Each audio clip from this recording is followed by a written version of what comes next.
सत्यमेव जयति नानृतं सत्येन पंथा वित्तो देवयाना येना क्रमन्ते अर्ष्यो ह्याप्त कामा यत्र तत् सत्यस्य परमं निधानम्।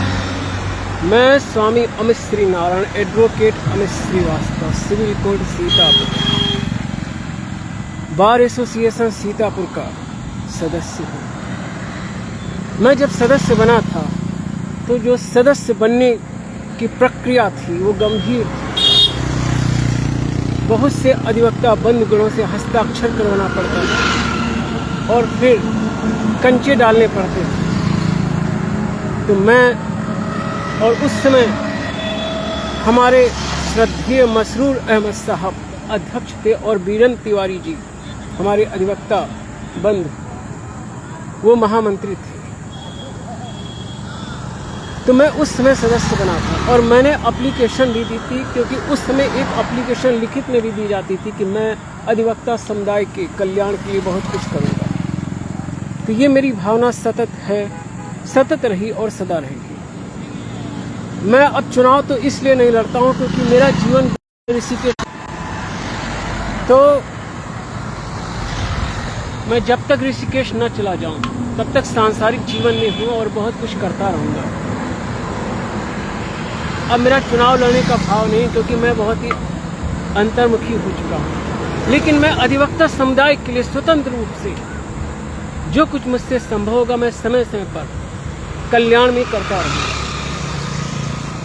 इस समय जो हमारे अधिवक्ता बंधुगण चुनाव प्रत्याशी हैं, उनसे मेरा एक विनम्र सुझाव है कि आप बहुत सी समस्याओं को रखिए।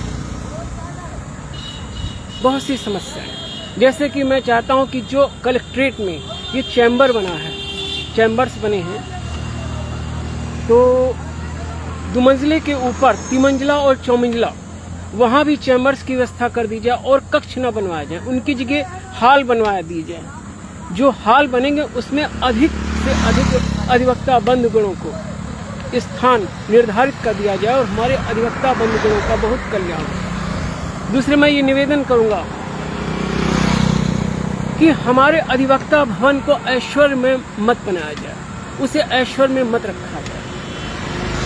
जैसे अधिवक्ता बंधुओं का जो अध्यक्ष का कक्ष है वो बहुत ही ऐश्वर्यवान बन गया। मैं उसके पक्ष में नहीं हूँ, कोई इसकी जरूरत नहीं थी। उसका पैसा अधिवक्ता बंधुगणों के कल्याण में लगाना चाहिए था। अधिवक्ता की प्रतिभा ही उसका व्यक्तित्व है। मैं भी पदाधिकारी रह चुका हूँ। मैं एक दफा बार के प्रांगण में बैठा था और आईपीएस अधिकारी महोदय अपने दल बल के साथ आए और हम लोगों ने उनको चाय के लिए आमंत्रित किया। साधारण सी कप में प्रांगण में ही साधारण कुर्सी पर बैठा के उनको चाय पिला दी। अधिवक्ता की प्रतिभा ही उसकी महत्वपूर्ण बात है।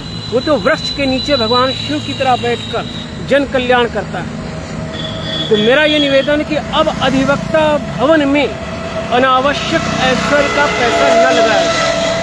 अधिवक्ता की प्रतिभा से उसके व्यक्तित्व का मूल्यांकन होता है। मैं यह चाहता हूं कि अधिवक्ता बंधुगणों का जो धन है उसका केवल कल्याणकारी ही उपयोग किया जाए। जैसे कोई अधिवक्ता अस्वस्थ होता है या कोई अधिवक्ता हमारा नहीं रहता है तो तात्कालिक बार एसोसिएशन से उसको सहायता पहुंचनी चाहिए। किसी अधिवक्ता के साथ कोई अधिकारी या कोई जनता का व्यक्ति दुर्व्यवहार करता है तो वहां पे हमारी बार एसोसिएशन को ओजस्विता से उसके साथ आ जाना चाहिए।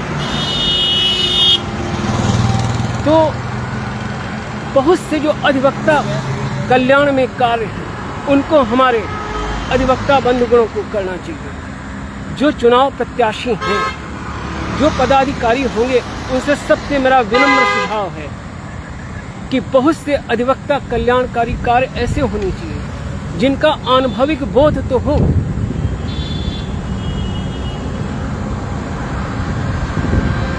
और मेरा यह भी निवेदन है कि समय समय पर चुनाव से पहले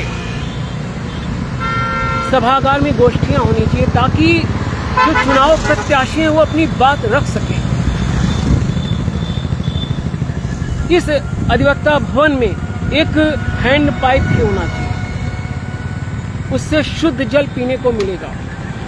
ये मशीन का पानी बहुत उत्तम नहीं है। ठीक है शीतलता देता है, लेकिन जो हैंड पाइप का जल होगा वो अधिक शुद्ध और उत्तम होगा। अभी कुछ समय पूर्व हमारे जो सीनियर्स थे वो मशीन का पानी नहीं पीते थे, वो कर्मचारियों से कहते थे कि हैंड पाइप का जल ले आओ। अब एक भी हैंड पाइप नहीं रह गया है। तो कुल्ला किया जाए, जिनमें एक से तो कुल्ला किया जाए और एक पर जल किया जाए। तो ये सब महत्वपूर्ण व्यवस्थाओं पर ध्यान देना चाहिए।